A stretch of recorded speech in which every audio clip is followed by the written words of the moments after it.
di sebuah desa kecil bernama Sukamaju, terletak di pinggiran Kabupaten Wonogiri. Terdapat sebuah warung mie ayam yang sangat terkenal. Warung itu bernama Mie Ayam Pak Surya. Lokasinya strategis, tepat di tepi jalan utama yang menghubungkan desa-desa kecil dengan kota. Tidak hanya dikenal di Sukamaju, warung ini bahkan didatangi orang-orang dari luar daerah. Mereka rela menempuh perjalanan jauh hanya untuk mencicipi mie ayam yang katanya lezat tanpa tanding. Namun, di balik ketenaran itu, tersimpan kisah kelam yang penuh misteri dan horor. Kisah ini terungkap melalui pengakuan seorang mantan karyawan bernama Joko yang bekerja di warung tersebut selama lebih dari 3 tahun sebelum memutuskan keluar karena tidak tahan dengan berbagai kejadian aneh dan seram yang ia alami. Joko adalah seorang pemuda berusia 22 tahun yang berasal dari desa sebelah. Ia mulai bekerja di warung mie ayam Pak Surya pada tahun 2017. Awalnya, Joko merasa sangat bersyukur mendapatkan pekerjaan tersebut. Gajinya lumayan, pekerjaannya tidak terlalu berat, dan warung selalu ramai pelanggan, sehingga ia tidak pernah khawatir soal penghasilan. Namun, sejak hari pertama bekerja, Joko sudah merasa ada yang aneh. Saat pertama kali memasuki dapur, ia mencium bau amis yang sangat menyengat. Anehnya, meskipun dapur itu bersih, bau tersebut tidak pernah hilang. Bahkan, ia pernah melihat lalat hijau besar berterbangan di sekitar dapur, meskipun semua bahan makanan disimpan dalam wadah tertutup.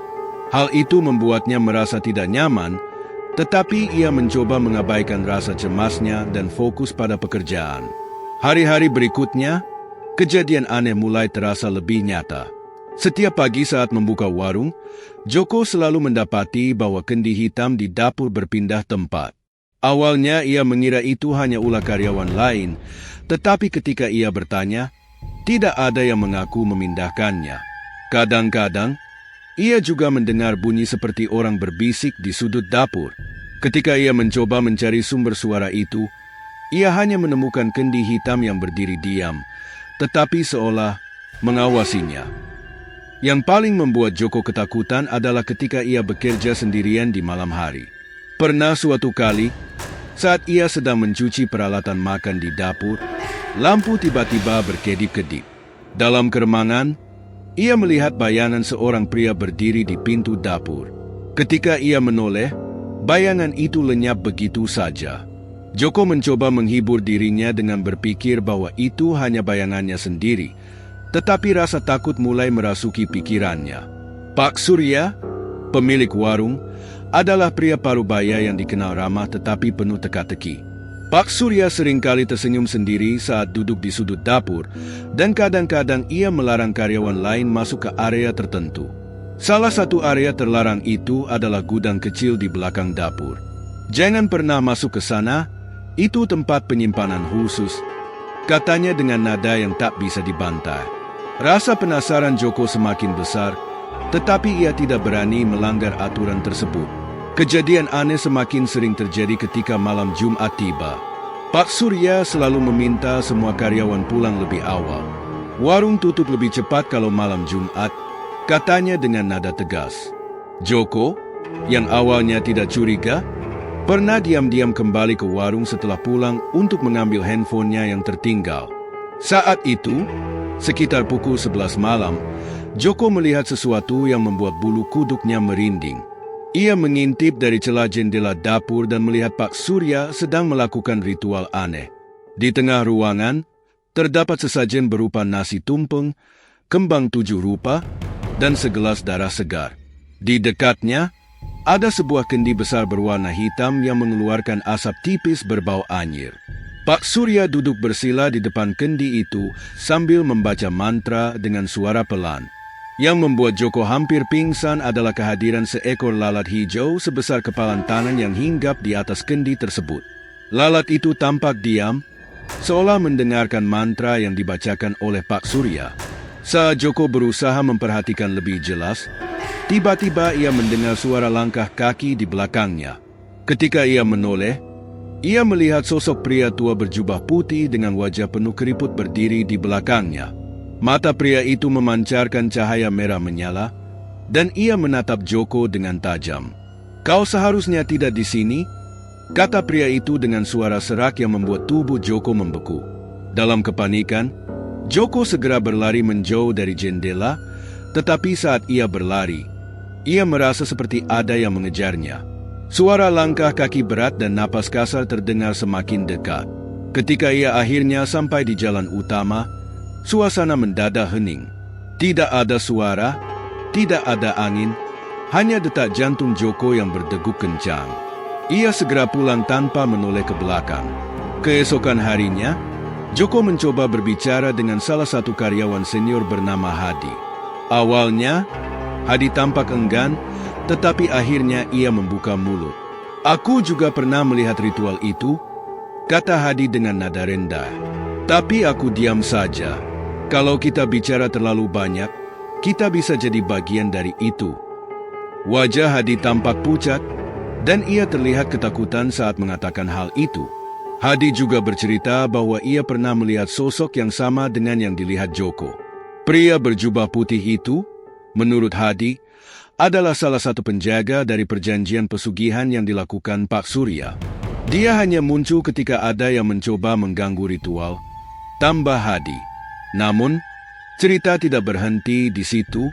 Hadi juga mengungkapkan bahwa ia pernah mendengar suara tangisan seorang anak kecil dari dalam gudang kecil di belakang dapur. Tangisan itu terdengar sangat menyayat, seperti anak yang kesakitan. "Tapi setiap kali aku mendekat, suara itu hilang," katanya. Hadi yakin bahwa suara itu berasal dari roh anak yang dijadikan tumbal oleh Pak Surya. Malam itu, setelah selesai melayani pelanggan terakhir, Joko tinggal sendirian di warung. Ia merasa bahwa suasana malam itu lebih mencekam dari biasanya. Suhu di dalam dapur terasa dingin, meskipun tidak ada angin. Ketika ia mulai mencuci peralatan makan, suara langkah kecil terdengar dari belakangnya. "Tok, tok, tok." Awalnya, Joko berpikir bahwa itu hanya suara tikus yang berkeliaran, tetapi langkah itu terdengar semakin jelas dan mendekat. Ketika ia menoleh ke arah suara, tidak ada apa-apa di sana. Namun, ia menyadari bahwa kendi hitam yang biasanya terletak di sudut dapur kini telah berpindah ke tengah ruangan. Tiba-tiba, lampu dapur berkedip-kedip. Dalam keremangan, ia melihat bayangan anak kecil berdiri di dekat kendi itu. Anak itu mengenakan pakaian putih yang compang-camping dan tubuhnya terlihat pucat. Matanya kosong, menatap langsung ke arah Joko. "Tolong!" Suara lirih terdengar dari anak itu, namun suaranya seperti menggema di seluruh ruangan. Joko merasakan tubuhnya membeku. Ia mencoba berteriak, tetapi suaranya seakan tertahan di tenggorokan. Anak itu mengangkat tangannya dan menunjuk ke arah kendi hitam, lalu perlahan menghilang seperti asap yang tertiup angin. Joko langsung menjauh dari dapur dan memutuskan untuk meninggalkan warung malam itu juga. Namun, ketika ia menuju pintu keluar, bayangan pria berjubah putih muncul lagi di pintu dapur. Wajah pria itu kali ini lebih jelas, penuh dengan luka menganga dan darah yang mengalir. "Kamu sudah terlalu banyak tahu," kata pria itu dengan suara berat dan mengancam. Joko jatuh terduduk dan menutup matanya, berharap semua itu hanya mimpi buruk. Ketika ia membuka mata, pria itu sudah tidak ada, tetapi pintu dapur kini tertutup rapat. Dengan gemetar, Joko berhasil keluar dari warung dan lari ke rumahnya. Malam itu, ia tidak bisa tidur karena terus dihantui oleh bayangan anak kecil dan pria berjubah putih. Puncak dari semua kengerian ini terjadi pada akhir tahun 2019. Saat itu, seorang pelanggan tetap yang dikenal akrab dengan Pak Surya tiba-tiba meninggal secara mendadak setelah makan di warung. Kabar ini membuat warga sekitar mulai curiga. Beberapa pelanggan juga mengaku mengalami mimpi buruk setelah makan di warung tersebut. Joko, yang semakin tidak tahan dengan suasana seram di warung, memutuskan untuk berhenti. Sebelum ia pergi, ia mencoba mencari tahu apa sebenarnya yang terjadi. Ia nekat masuk ke ruang penyimpanan yang selalu dikunci oleh Pak Surya. Di dalamnya, Joko menemukan kendi hitam, sisa-sisa sesajen, dan foto seorang anak kecil yang terlihat pucat. Anak itu sama persis dengan sosok yang pernah ia lihat di dapur. Setelah itu, Joko menemui seorang dukun di desa sebelah untuk meminta penjelasan. Dukun itu mengatakan bahwa Pak Surya telah melakukan pesugihan dengan cara menumbalkan anaknya sendiri. Anak tersebut, yang bernama Bimo, meninggal dunia pada usia 6 tahun. Menurut cerita dukun, roh Bimo terperangkap dalam kendi hitam sebagai bagian dari perjanjian pesugihan. Ketika rahasia ini terungkap, warga desa mulai resah. Mereka merasa ditipu oleh Pak Surya, yang selama ini mereka anggap sebagai orang baik. Beberapa warga mencoba menghadapi Pak Surya secara langsung untuk meminta penjelasan, tetapi Pak Surya tampak semakin tertutup dan menghindari percakapan dengan siapapun. Ia bahkan terlihat semakin jarang membuka warungnya. Suatu malam, terdengar kabar bahwa Pak Surya ditemukan tewas di dalam warungnya sendiri. Kejadian ini begitu menghebohkan karena kondisi jasadnya yang sangat mengerikan. Ketika warga dan pihak berwenang datang ke lokasi, mereka menemukan Pak Surya tergantung di dapur dengan wajah yang membiru. Namun, yang membuat semua orang merinding adalah adanya jejak tangan kecil berwarna hitam di seluruh tubuhnya. Beberapa saksi mata, termasuk Joko yang juga hadir di lokasi, mengaku mendengar suara tangisan anak kecil saat proses evakuasi berlangsung. Tangisan itu terdengar lirih, tetapi cukup jelas untuk membuat suasana semakin mencekam. Polisi yang menyelidiki kasus ini menyatakan bahwa penyebab kematian adalah bunuh diri, tetapi warga percaya bahwa kematian Pak Surya adalah akibat dari perjanjian pesugihan yang telah berakhir. Setelah kematian Pak Surya, warung mie ayam tersebut ditutup untuk selamanya. Namun, hingga kini, beberapa warga mengaku masih mendengar suara tangisan anak kecil dari dalam bangunan kosong itu. Bayangan pria berjubah putih juga sering terlihat berkeliaran di sekitar warung, seolah menjaga tempat tersebut dari siapapun yang mencoba mendekat. Pemakaman Bimo menjadi peristiwa yang tidak pernah terlupakan oleh warga desa Sukamaju. Setelah terungkapnya rahasia pesugihan yang dilakukan oleh Pak Surya, kepala desa bersama tokoh masyarakat memutuskan untuk menggali kembali makam Bimo. Tujuannya bukan hanya untuk mencari kebenaran, tetapi juga untuk menghentikan kutukan yang diyakini menyelimuti desa itu. Hari pemakaman ulang ditetapkan pada malam Jumat Kliwon, sebuah malam yang dianggap keramat dalam tradisi Jawa. Awalnya, warga merasa ngeri mendengar keputusan ini, tetapi rasa penasaran mereka mengalahkan rasa takut. Bahkan warga dari desa sebelah pun datang untuk menyaksikan peristiwa ini. Pemakaman berlangsung di sebuah area kuburan tua di tepi hutan yang jarang dikunjungi orang karena suasananya yang angker. Langit malam itu dipenuhi awan gelap, dengan sesekali kilat menyambar di kejauhan. Angin bertiup dingin, membawa aroma tanah basah yang bercampur dengan bau anyir yang tidak biasa. Warga yang datang membawa obor dan lampu petromax menciptakan suasana temaram yang semakin menambah kesan mencekam. Di tengah kerumunan, terlihat Joko yang sejak awal menjadi saksi dari semua kejadian aneh di warung Pak Surya. Wajahnya tegang, tetapi ia tetap berdiri di antara warga lain. Di sampingnya, Pak Hasan, penggali kubur senior yang ditugaskan untuk menggali makam, tampak gelisah. Pak Hasan adalah sosok yang dihormati karena keberaniannya, tetapi malam itu ia terlihat tidak seperti biasanya. Kepala desa memberikan sedikit wejangan sebelum penggalian dimulai. Apapun yang kita temukan malam ini, kita harus tetap tenang. Ingat, kita melakukannya untuk kebaikan bersama, katanya dengan suara bergetar. Doa pun dipanjatkan, dipimpin oleh seorang kiai setempat. Namun, bahkan doa tersebut tidak mampu mengusir rasa takut yang menyelimuti mereka. Penggalian dimulai tepat pukul 11 malam. Pak Hasan bersama 2 orang pembantu mulai mencangkul tanah di atas makam Bimo. Tanah yang awalnya terasa lunak mendadak menjadi keras, seolah ada sesuatu yang menahannya. Ini aneh, kata Pak Hasan sambil menghapus keringat di dahinya. Meski begitu, mereka terus menggali. Setelah sekitar 1 jam, suara cangkul yang mengenai kayu terdengar. Itu adalah peti mati Bimo. Namun, anehnya, bau anyir yang sangat menyengat tiba-tiba memenuhi udara, membuat beberapa orang muntah. Bau ini tidak seperti bau mayat biasa, bisik salah satu warga.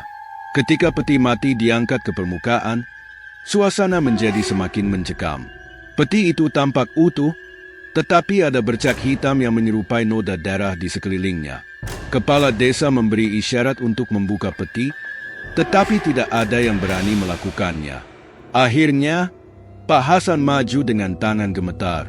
Saat penutup peti diangkat, semua orang terkejut. Di dalamnya, jasad Bimo tampak utuh seperti baru dimakamkan, meskipun ia telah meninggal lebih dari 5 tahun yang lalu. Kulitnya pucat, tetapi wajahnya menunjukkan ekspresi ketakutan yang sangat jelas. Namun, yang paling mengejutkan adalah benda hitam berbentuk kendi yang berada di dekat kakinya. Kendi ini yang sering aku lihat di dapur, bisik Joko sambil mundur beberapa langkah. Kendi itu tampak mengeluarkan asap tipis yang berbau anyir. Tiba-tiba, kendi itu berguncang dengan sendirinya, membuat semua orang yang hadir mundur ketakutan. Saat kendi mulai berguntang, suara tangisan anak kecil terdengar dari arah peti mati. Tangisan itu terdengar pilu, seperti seorang anak yang meminta pertolongan. "Tolong aku, tolong aku." Suara itu terdengar jelas, tetapi tidak ada yang berani mendekat. Kepala desa mencoba membaca doa untuk menenangkan situasi, tetapi tangisan itu justru semakin keras. Tiba-tiba, dari dalam kendi, keluar bayangan hitam yang membentuk sosok seorang pria berjubah putih dengan wajah penuh luka. Sosok itu melayang di atas peti mati, menatap tajam ke arah kerumunan. "Kalian tidak seharusnya membangunkan kami." Suara sosok itu terdengar berat dan mengancam. Beberapa warga langsung jatuh pingsan, sementara yang lain berlari menjauh. Hanya kepala desa, Pak Hasan, Joko, dan beberapa orang yang tetap bertahan di tempat itu. Sosok itu lalu menunjuk ke arah kepala desa. "Kalian semua harus membayar harga atas keberanian ini," katanya sebelum menghilang bersama kendi hitam. Namun, bau anyir tetap memenuhi udara, dan tangisan Bimo masih terdengar meskipun samar. Setelah kejadian itu, kepala desa memutuskan untuk memanggil seorang dukun sakti bernama Mbah Karso dari desa sebelah. Mbah Karso dikenal sebagai dukun yang sering menangani kasus-kasus mistis di daerah tersebut. Ia datang dengan membawa peralatan ritual, termasuk dupa, kembang 7 rupa, dan sebuah keris pusaka. Ritual pengusiran roh dilakukan di pemakaman. Mbah Karso memulai dengan membakar dupa dan membaca mantra-mantra dalam bahasa Jawa kuno. Asap dupa yang mengepul tampak membentuk pola aneh di udara, dan suara tangisan Bimo perlahan mulai mereda. Namun, saat Mbah Karso mencoba menutup peti mati Bimo, sebuah tangan kecil tiba-tiba muncul dari dalam peti. Tangan itu mencengkeram erat lengan Mbah Karso, membuat semua orang yang melihatnya menjerit. "Dia tidak ingin pergi," kata Mbah Karso dengan suara berat. Ia lalu mengambil keris pusaka dan menusukkannya ke arah tangan tersebut. Tangan itu segera menghilang, dan peti mati akhirnya berhasil ditutup. Setelah itu, Mbah Karso memerintahkan agar peti mati Bimo dimakamkan kembali dengan ritual khusus. Ia juga menyarankan agar keluarga Pak Surya melakukan pengakuan dosa dan meminta maaf kepada arwah Bimo. Namun, karena seluruh keluarga Pak Surya telah meninggal atau menghilang, tanggung jawab itu jatuh kepada kepala desa. Setelah pemakaman ulang selesai, suasana desa perlahan kembali normal. Namun, warung mie ayam Pak Surya tetap kosong dan dibiarkan terbengkalai. Beberapa warga mengaku masih mendengar suara tangisan anak kecil dari arah warung tersebut, terutama saat malam Jumat. Joko, yang merasa menjadi bagian dari pengungkapan misteri ini, memutuskan untuk pindah ke kota dan memulai hidup baru. Ia tidak pernah kembali ke desa Sukamaju, tetapi cerita tentang warung mie ayam Pak Surya terus menghantui pikirannya. Mbah Karso menyimpulkan bahwa roh Bimo akhirnya bisa tenang, tetapi bekas perjanjian pesugihan itu tidak sepenuhnya hilang. Tempat ini akan selalu membawa jejak gelap, katanya kepada warga sebelum meninggalkan desa. Hingga kini, desa Sukamaju dikenal sebagai desa yang pernah menyimpan rahasia kelam.